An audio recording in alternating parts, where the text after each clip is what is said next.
Hi, everybody. I'm Joe. And I'm Mary. And we're Book Buds. And today is all about Rebecca Yarros. Mm-hmm. Mary wanted to delve into some non-fantasy Rebecca Yarros because we both read Fourth Wing. And so you were curious. So what did you do? What happened? So I did not want to read Iron Flame because I knew there was going to be another one coming out. And I feel like, I would get impatient waiting. So I was like, let me read other books. And I was particularly interested because I like romance, and I heard that her roots were in romance novels, and she wrote some very passionate scenes in Fourth Wing. She sure did. Very. And so I love romance, and I was like, let me see what else she's written. That was what motivated this, right?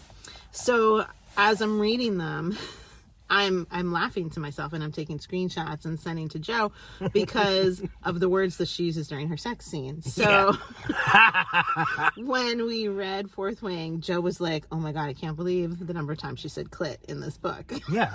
Just like out in the open, just going for it. And I mean, like, it's a body part.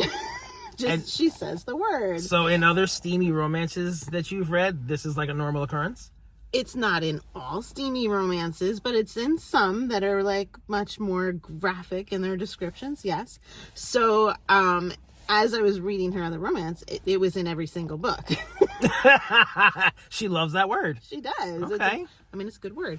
So, so I started to keep a count for each book that I read of hers, how many times this word appeared I love it. in the book, okay? I can't. So some of them were like less focused on the steamy bits, so it was only in the book once. Steamy bits. That sounds funny. And others, it was in the book quite a number of times. So I'm going to review them in order today of the least number of times that this word appeared to the most number of times that the word appeared. I like this. All right. All right. So first up, we have The Things We Leave Unfinished. This was a great book. So when I read romance stories, I like to have an actual story rather than just lots of steamy scenes. If you have too many steamy scenes, it's all about that, and like the story's no good, right? Yeah. So I didn't experience that with Rebecca Yarros at all. I felt like all of her stories were really well written. You enjoyed the characters, you enjoyed the plot, and then there were also really good steamy bits in it. So, steamy bits.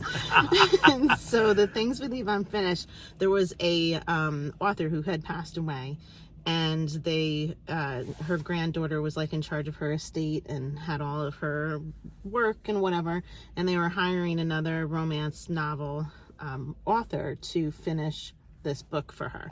And so it was a man, and this granddaughter was not a fan of his. She didn't like the way that he wrote his books, but I don't remember why the publishing company chose him to come in and finish this book. Okay, this is giving me Verity vibes. Okay. Yes, but it wasn't creepy. Yeah.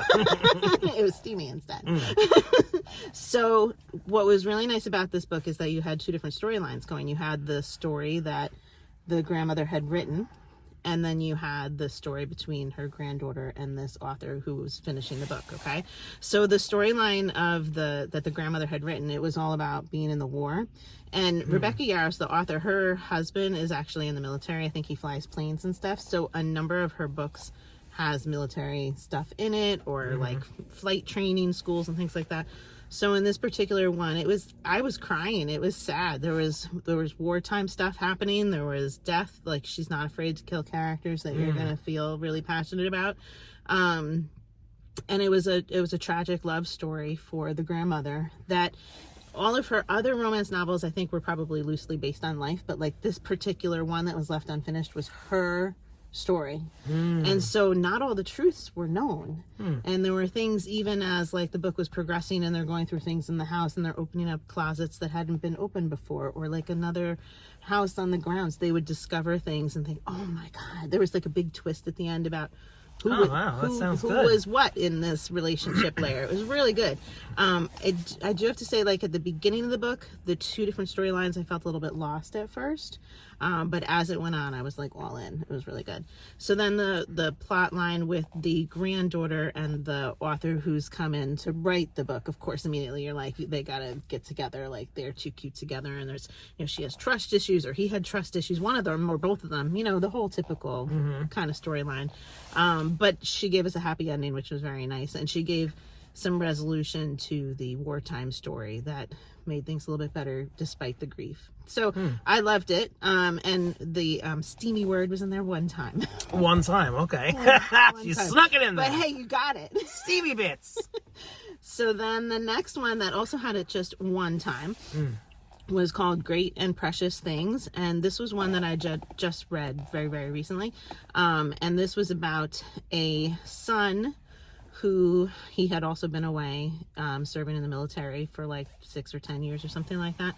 And his family was very upset with him because his brother ended up joining him in the military. He didn't quite realize what was happening, and he told certain troops to go a certain direction, and they ended up dying. So he feels responsible for the death of his brother. Okay. So he ends up coming home after many years because his dad, who has Alzheimer's, had a moment of clarity and sent him a voicemail saying, come home, I want a DNR, and your brother's not giving it to me. So there's another brother who's like the good son, who's the mayor of the town and whatever else. Your brother's not letting me get a DNR, and he's like making all my healthcare decisions, and I need you to advocate for me because I want a DNR. So he comes home, and there's his old heartthrob, Willow, who had dated the brother that died. And so it's a small town, and everybody knows Willow as Sully's girl. That's Sully's girl, and Sully's the one that died. And so Cam, who's come home, can't possibly touch Willow because that's his brother's girl. But before she was his brother's girl, they both kind of liked each other but didn't tell each other. Okay. So that's your steamy bit right there, where you get the word one time. Okay. That relationship's developing. But there's a lot of different advocacy things happening where he's trying to advocate for his dad. His dad's like yelling at him and cursing him and saying, you murdered your brother in the war, like, because he has a lot of bad days with his Alzheimer's. And then there's also, the family owns like some access to a mine that's in this town. It's a small town. Like, I feel like it's like out in the middle of nowhere in the woods. There's a snowstorm that gets them trapped together in a cabin together. I was gonna say, does somebody get trapped in the mine? Somebody does get trapped in the mine. Oh, okay. I mean, why would you put a mine in the story without having someone get trapped? There's like some serious stuff that happens with the mine, and they're thinking of reopening the mine for tours because there's a tourist season in the town, and it would bring more money to the whole town. I mean, would you ever go down in a mine? Yeah, for a tour? I probably would. I mean, I've gone in like caverns and stuff. Would you guys go? A cavern, yes, Yeah. but a mine. I mean, this is just asking for an avalanche. I'd of go some into kind. part of it. This just right in the entrance, just the tip. See, Steamy bits, just the tip. We're gonna talk in euphemisms. Right. The person that got lost went all the way. They went off the path. Oh no! They tried a different entrance. Steamy bits. Anyway. I think this could be a new segment. Steamy bits. But it was I liked the story. It was a great story. It was a great romance. And there was a lot of good family dynamics that were happening that, needed some resolution. All right, next one. So next I'm just going to quickly mention Iron Flame, because that one came in at like 5 times, I think, the word was in there. And there's another romance that had like more than that. So I was not going to read Iron Flame. Joe was like, Mary, you have to read Iron Flame. Everybody out there is reading it. They're all talking about it. You have to read it. And I was like, no, because I think more is coming. And then I wasn't sure because I went to Goodreads, and she doesn't have like the next one in Goodreads as like a pending date or anything like that. And I'm like, oh, maybe it's just a duology. So not knowing what it was, I started reading it. And it was really long. Oh my God. Really? And then when I finished it, I listened to an author thing, and she said that there's going to be 5 books. So, and when I finished it, the ending was like, oh my God, what she did to one of the main characters. So did you love this book like you loved Iron Flame? I liked Iron Flame more.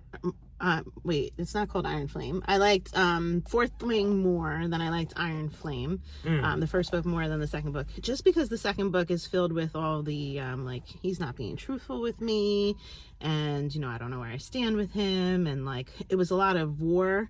There were so many different battles that it was like I lost track of why are we having this battle now and when's the big battle at the end. Like, I expect the big battle at the end, It was long.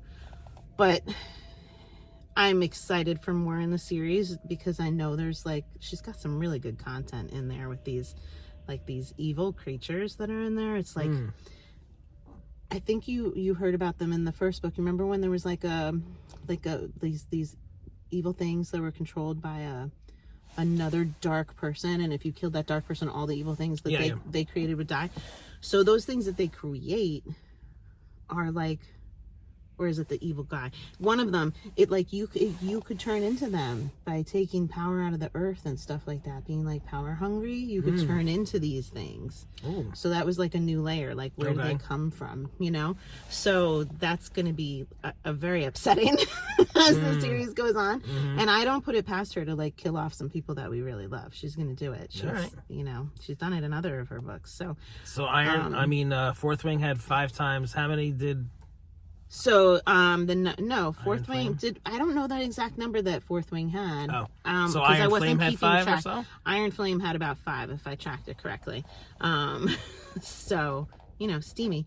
There was one particular scene in a throne room on the throne that was quite steamy. Everybody seems to be talking about it in their reviews. So that was nice. But overall, I enjoyed the book and I'm looking forward to more. Okay. But back to her other non-fantasy books. She, on her interview, said that she wrote one other fantasy. It was the very first book that she wrote, but I can't figure out which one that is. It might have been something that maybe she published without a publishing company. So I can't... when I figure it out, I'm going to read it out of curiosity if I can access it. But okay, so back to her romance. So there's next 2, they are part of a series, and it's a series of 5, but I just read the first 2 so far. So the first one was called Full Measures, and again we have the characters that are involved in some type of military thing, again because of her experiences. So the main character is a 20-year-old girl, and her dad, right at the beginning, her dad dies in the war. I feel like he was like a photographer or something. He wasn't like active duty, or maybe he was, I think he was a doctor working over in the military, and he got killed. And so you receive this news that he's dead, and she's got siblings that are younger, and the mom totally just shuts down and becomes like vacant. And so she's 20 and she's in college, but she has to like change up her life to hold down the fort at home. And so she's like, you know, withdrawing from everything in her own life just to be able to support the rest of her family as they're trying to recover. And her boyfriend is like a real douchebag, and he ends up hooking up with her best friend. But before even that, he's like not supportive to her in the loss of her dad. He's just really not cool. And like in comes this guy, Mr. Hottie, when she's I think she's in the grocery store, like trying to get like a birthday cake for herself just to have some normalcy. And her sister likes a certain color, so she's like, can you just write blah blah blah on the cake? And she has like this meltdown. And this hot guy from, I guess when she was in high school or something, sees her meltdown. He's like, oh my God, her dad died. And like, I need to help her out. So when she's checking out her groceries, like I think she doesn't even have her wallet or something. So he pays for all her groceries, and he's like, it's fine. So he becomes the love interest. And she's not in a place where she can be in a relationship because of all the stress that she's going through and the trust issues she has because this boyfriend just abandoned her and whatever. And he says, which I love over and over, he's like, I'm here to be your whatever. And like, you know, take from me what you want today, I'll give you what you want tomorrow. Like if you want less, that's fine. So we have the word in here only 2 times. Clit was in here twice.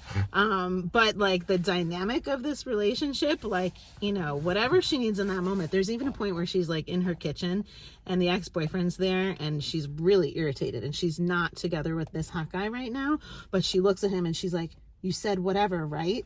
And he's like, and she just jumps on him and like starts making out with him in front of this other guy. It was really great.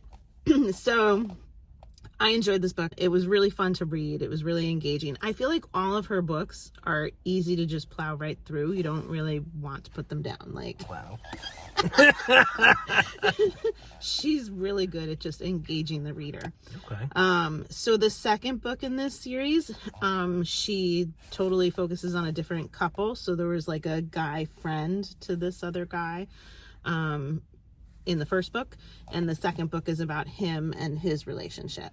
Okay. So that guy's in flight school, like with military stuff and whatever else, and the girl has a heart condition, and like if her pulse gets too high, like she could just like stroke out, and she doesn't tell him, of course. So all the people in her life had been very protective of her, and like, you know, don't go running too fast, don't do this, don't do that. And she dated like the safe boyfriend all along, and like he was super committed to like taking care of her health and everything, but it was also really suffocating because she wasn't really living life and enjoying it to its fullest. So when she met this new guy, like, she felt alive and was like really living life.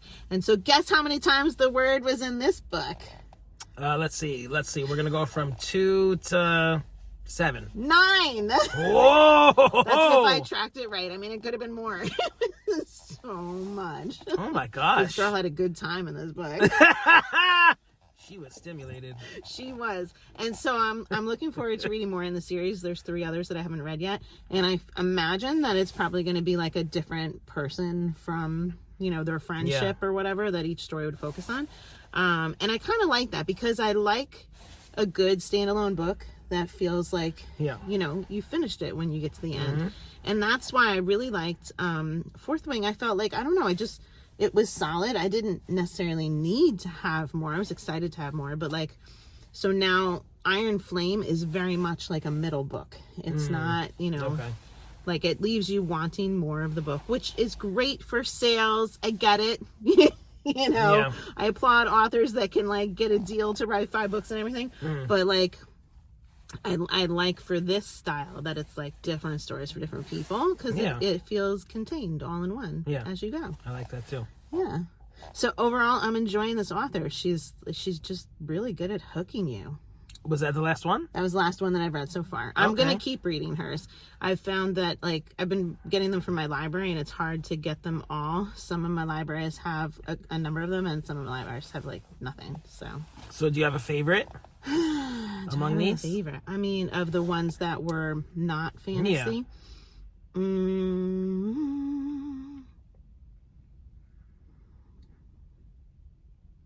I really liked Great and Precious Things, the one with the Alzheimer's dad and the mine and all that. It was really, it was a good story. Okay. I liked being locked in the cabin in the woods in the snowstorm too. That was fun.